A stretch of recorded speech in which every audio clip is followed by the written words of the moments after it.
मेरे बच्चे कैसे हो। मेरी गलतियों में छिपा है मेरा इंसान होना, क्योंकि जो गलती नहीं करता वह तो फरिश्ता ही होगा। यह दुनिया केवल प्यार की बातें करती है, लेकिन चलती तो अपने स्वार्थ के लिए ही है।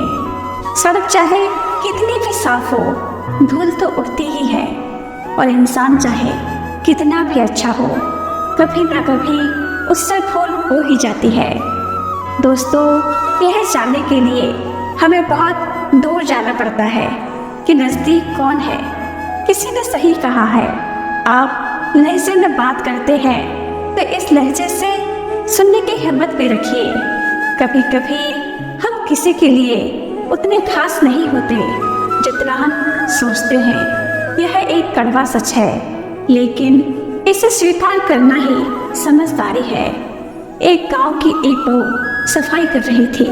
मुंह में सुपारी थी, पीक आया तो उसने गलती से एक वेदी में थूक दिया। उसे आश्चर्य तब हुआ जब उसका थूक स्वर्ण में बदल गया।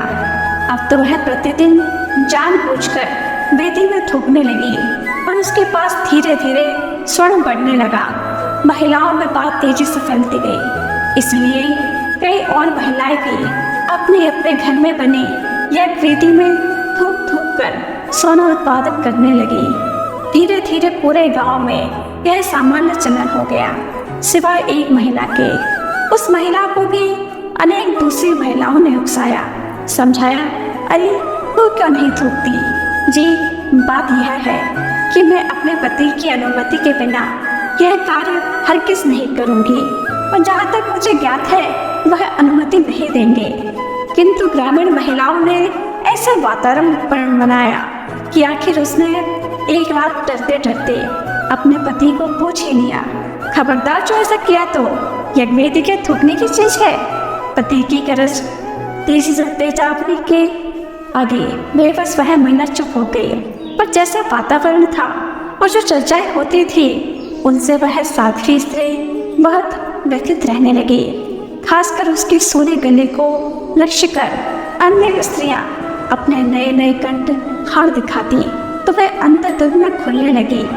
पति की व्यस्तता और स्त्रियों के उल्हाने उसे धर्म संकट में डाल देते। यह शायद मेरा दुर्भाग्य है अथवा कोई पूर्व जन्म का पाप कि एक सती स्त्री होते हुए भी मुझे एक गलती सोने के लिए भी तरसना पड़ रहा है। शायद यह मेरे पति का कोई गलत निर्णय है। ओह, इस धर्माचरण ने मुझे दिया ही क्या है? जिस नियम के पालन से दिल कष्ट पाता रहे उसका पालन क्यों करूं? और हुआ यह कि वह बीमार रहने लगी। पतिदेव इस रोग को ताड़ गए और उन्होंने एक दिन ब्रह्म मुहूर्त में ही सपरिवार ग्राम त्यागने का निश्चय किया। गाड़ी में सारा सामान डालकर वे रवाना हो गए। सूर्योदय से पहले पहले ही वे बहुत दूर निकल जाना चाहते थे, किंतु अरे यह क्या! जो ही वे गांव की कांकड़ सीमा से बाहर निकले, पीछे भयानक विस्फोट हुआ। पूरा गांव धू धू करके चल रहा था। सज्जन दंपति अवाक रह गए। अब उस स्त्री को अपने पति का महत्व समझ आ गया। वास्तव में इतने दिन गांव बचा रहा तो केवल इस कारण कि उसका परिवार गांव की परिधि में था। मुझे पता है कि मैं कुछ तो हूँ, क्योंकि मेरा ईश्वर ने मुझे बेकार नहीं बनाया। हर इंसान में एक विशेषताएं होती है, एक अद्वितीयता जो उसे दूसरों से अलग बनाती है। भीड़ में सभी लोग अच्छे नहीं होते और अच्छे लोगों की भीड़ भी नहीं होती।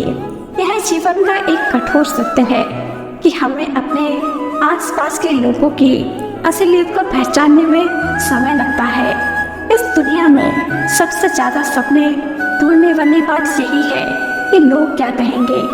हम अक्सर दूसरों की राय के डर से अपने सपनों को छोड़ देते हैं, अपने इरादों को कमज़ोर कर देते हैं।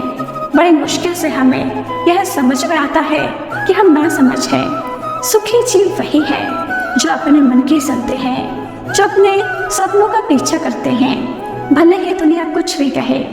इसलिए हमें अपने भीतर की आवाज़ को पहचानना होगा, अपने सपनों को जीने का साहस जुटाना होगा, क्योंकि अंततः यही हमारी पहचान है, यही हमारा इंसान होना है।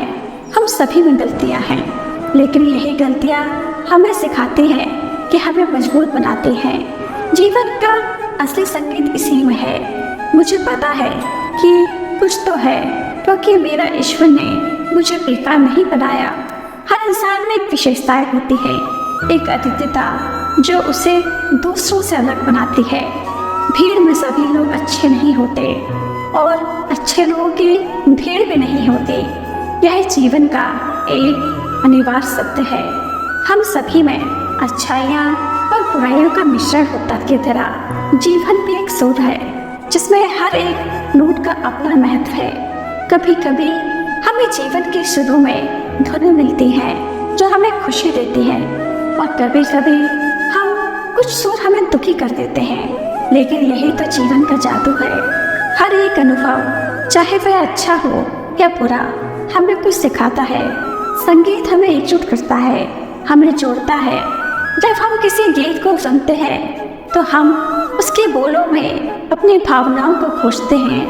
हम सब एक ही धुन पर थिरकते हैं, चाहे हमारी जिंदगी की धुन अलग क्यों ना हो। यही तो है इंसानियत का असली सार। इसीलिए हमें अपनी गलतियों को स्वीकार करना चाहिए, क्योंकि यही हमें इंसान बनाती है। हमें अपने अनुभवों से सीखना चाहिए और आगे बढ़ना चाहिए। जीवन का संगीत कभी खत्म नहीं होता, यह बस एक नए सुर में बदलता है। हमें हर सुर को गुनगुनाते हुए जीना चाहिए। श्री कृष्ण ने कहा है कि दूसरों को मौका दें, लेकिन खुद पर भरोसा न खोएं। अगर कोई आपका विश्वासघात करता है तो उसे भी माफ कर दें। किसी भी संबंध को लंबे समय तक बनाए रखने के लिए खराब मिलावट से बचें। जीवन में सफलता पाने के लिए खुद की कमजोरियों को स्वीकार करना महत्वपूर्ण है। हिम्मत ना हारें, क्योंकि कई रास्ते और संभावनाएं हैं जो मिल गई हैं। उसे सहारे और उसे खुश रहें। विश्वास ही जीवन का सबसे खूबसूरत पौधा है। बदले की भावना से बचें और बदलाव लाने की कोशिश करें। समझदार व्यक्ति वह है जो कठिन परिस्थितियों में भी अपने आप को संभाल लेता है। जब ऊंचाइयों पर चढ़ रहे हो तो दूसरों के साथ अच्छा व्यवहार करें, क्योंकि वे भविष्य में आपके साथ होंगे। सब कुछ बदलता रहता है, इसलिए थोड़ा इंतजार करें। अगर खुश रहना है तो खुद को शांत और निर्मल बनाएं, जिससे कोई भी आपको प्रभावित ना कर सके। रिश्तों को बनाए रखने के लिए लगातार प्रयास करें। हमेशा उसी चीज पर ध्यान दें जिसे आप पाना चाहते हैं, ना कि जिसे आप खो चुके हैं।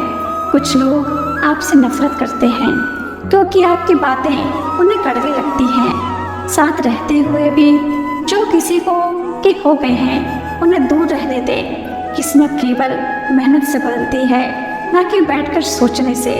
श्री कृष्ण कहते हैं कि उनकी भक्ति में मौन होकर सुनना सर्वश्रेष्ठ है। अपने आप को किसी के सामने नहीं झुकाएं, क्योंकि वह आपको किसी के सामने झुकने नहीं देंगे।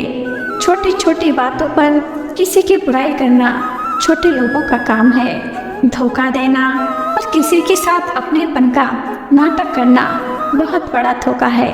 अगर किसी ने कहा था कि आप नहीं कर सकते, तो उन्हें भी यह दिखा दें कि आप कर सकते हैं।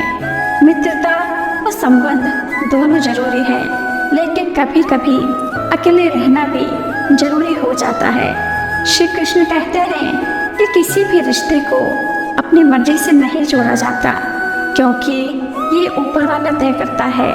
अच्छे लोगों की संगत में रहे, क्योंकि अच्छे लोगों का कचरा भी बहुत कीमती होता है।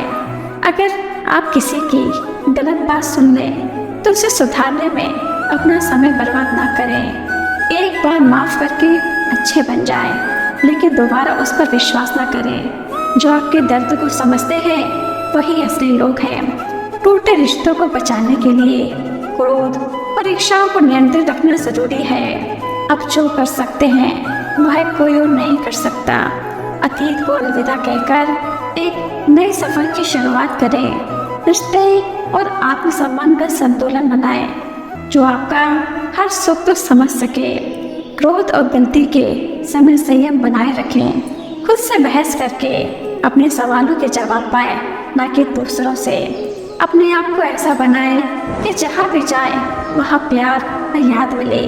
काबिलियत और चरित्र का संतुलन बनाकर आगे बढ़े। नफरत का कोई वजूद नहीं होता, यह मोहब्बत की कमी का नतीजा होता है। एक गलती के लिए लोग आपको भूल नहीं जाते, इसलिए अच्छे कर्म करते रहें और भूल जाएं। अपने आप को किसी और के साथ तुलना न करें। मुसीबतों को हल्का मानकर उन पर विजय पाओ। जब परमात्मा आपसे प्यार करता है तो वह आपके लिए वही करता है जो आपके लिए सर्वोत्तम है। अपनी समस्याएं किसी से साझा ना करें, क्योंकि ज़्यादातर लोग उनकी परवाह नहीं करते। श्री कृष्ण कहते हैं, अगर कोई आपकी कद्र ना करे तो निराश ना हो, क्योंकि हर चीज आपको नहीं समझा सकती। माँ और मुस्कान दो शक्तिशाली हथियार हैं। खुद को इतना सफल बनाओ कि लोग बिना किसी मतलब के भी आपकी इज्जत करें।